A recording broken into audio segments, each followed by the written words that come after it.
বিনন্দীয়া পৃথিৱীত আপুনি সুখীনে দৰ্শকসকললৈ আজি মই লৈ আহিছোঁ চাণক্য নীতিৰ বিষয়ে।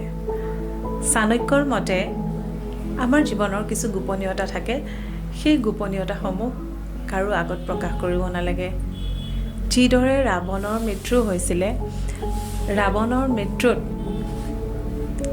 ভূমিকা আছিলে ভায়েক বিভীষণৰ। ৰামে বাৰে বাৰে ৰাৱণক মাৰিবলৈ গৈছিলে, কিন্তু মাৰিব পৰা নাছিলে, পৰাজয় হৈছিলে। শেষত বিভীষণেই ৰামক উপদেশ দিছিলে যে নাভিত বাণ মাৰক, আৰু নাভিত বাণ মৰাৰ বাবেই ৰাৱণৰ মৃত্যু হৈছিলে। গতিকে জীৱনৰ কিছু ৰহস্য সম্পৰ্কীয় বা সম্বন্ধীয় লোকৰ পৰাও আমি লুকুৱাই ৰাখিব লাগে। আমি সকলোৱে মনত ৰখা উচিত যে সময়ৰ লগে লগে জীৱনৰ গতিও সলনি হয়। গতিকে আমাৰ নিজৰ জীৱনটো কেৱল নিজৰ গোপনীয়তাখিনি নিজৰ মাজতে ৰখা উচিত।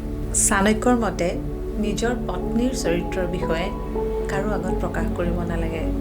যদি কোনো স্বামীয়ে নিজৰ পত্নীৰ চৰিত্ৰৰ বিষয়ে আনৰ আগত কয়, তেতিয়াহ'লে সেয়া হৈ পৰে হাঁহিৰ পাত্ৰ। চতুৰ মানুহে কেতিয়াও অতিমাত্ৰা সেৱা নকৰে।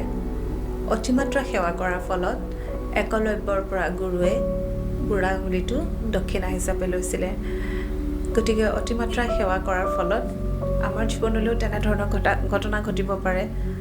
গতিকে অতিমাত্ৰা সেৱা কৰাৰ ফলত আমাৰ জীৱনতো কেতিয়াবা তেনেধৰণৰ ঘটনা ঘটিব পাৰে।